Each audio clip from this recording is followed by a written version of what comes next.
চাই একটি শোক সংবাদ। গত এপ্রিলেও আমাদের 4 জন ভাই শহীদ হয়েছে সীমান্তে। গতকালকেও মহেশপুরের সীমান্তে আমাদের 1 ভাই শহীদ হয়েছে। আমরা বাংলাদেশের জনগণের পক্ষ থেকে, আম জনতার পক্ষ থেকে জানতে চাই, মাননীয় স্বরাষ্ট্র উপদেষ্টা এবং মাননীয় পররাষ্ট্র উপদেষ্টা, আপনারা কি এর প্রতিবাদ জানিয়েছেন? জানাননি। আমরা জানতে চাই কেন? আমাদের বাংলাদেশের নাগরিকের জীবনের মূল্য কি নাই? সীমান্ত হত্যা বন্ধ করার জন্য আমরা বারবার রাজপথে এসে দাঁড়াচ্ছি। আজকে নিয়ে অনেকবার দাঁড়িয়েছি। আপনাদের কর্ণ কি আমাদের এই প্রতিবাদ, এই আকুতি কি পৌঁছায় না? আমি ভারতীয় সীমান্ত রক্ষীদেরকে বলতে চাই, আপনারা সীমান্ত হত্যা বন্ধ করুন, ন্যায্যতার ভিত্তিতে সীমান্ত রক্ষণাবেক্ষণ করুন। সীমান্ত রক্ষা নয়, সীমান্ত ম্যানেজমেন্ট করুন, সীমান্ত ম্যানেজমেন্ট করুন উভয় পক্ষ।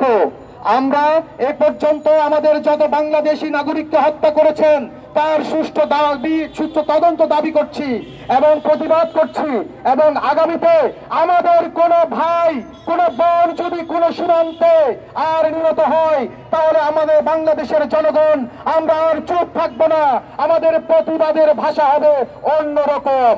সীমান্ত রক্ষীদেরকে বলছি, আমাদের বাংলাদেশি সীমান্ত রক্ষীদেরকে বলছি, আপনাদের কোনো ভয় নাই। আমরা বাংলাদেশের 18 কোটি জনগণ এবং বাংলাদেশের আম জনতার রাজনৈতিক দলটি আপনাদের পাশে সর্বদা রয়েছি।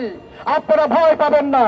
আমি এই আহ্বান জানাই স্বরাষ্ট্র উপদেষ্টা এবং পররাষ্ট্র উপদেষ্টাকে অনতিবিলম্বে ভারতীয় দূতাবাসের রাষ্ট্রদূতকে তলব করে সীমান্ত হত্যা, বিশেষ করে গতকাল যে সীমান্ত হত্যা হয়েছে তার প্রতিবাদ করুন এবং কারণ জানতে চান। আমরা ন্যায্যতার ভিত্তিতে সম্পর্ক চাই, আমরা কোনো কোন্দল চাই না, আমরা সীমান্তে কোনো হত্যা চাই না।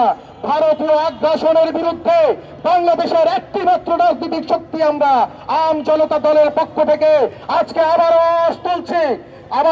আমাদের সাথে সম্পর্ক হবে ন্যায্যতার ভিত্তিতে, চোখে চোখ রেখে আমাদের সম্পর্ক হবে, কথা হবে। আমাদের সীমান্ত হত্যা অনতিবিলম্বে বন্ধ করুন। শুধু সীমান্ত হত্যা নয়, আমাদের প্রতিটি আগ্রাসন আপনারা বন্ধ করুন, না হলে বাংলাদেশের জনগণ তার উচিত জবাব দিতে প্রস্তুত আছে। আমরা 5 আগস্ট আপনাদের রেসপন্সর, আপনাদের দোষরদেরকে তাড়িয়েছি। মনে রাখবেন, বাংলাদেশের যেসব শিল্প কারখানায়, যেসব জনপদে একটি ভারতীয় নাগরিক থাকবে, আমরা তাদেরকে খুঁজে খুঁজে বের করে আমরা ফেরত পাঠাবো। আমরা আমাদের সরকারের কাছে আমাদের দাবিগুলো জানিয়ে এবং স্মারকলিপি প্রদান করব। আশা করব আপনারা সেটার ব্যবস্থা নেবেন। ধন্যবাদ। এ দিল্লি না ঢাকা, এ দিল্লি না ঢাকা।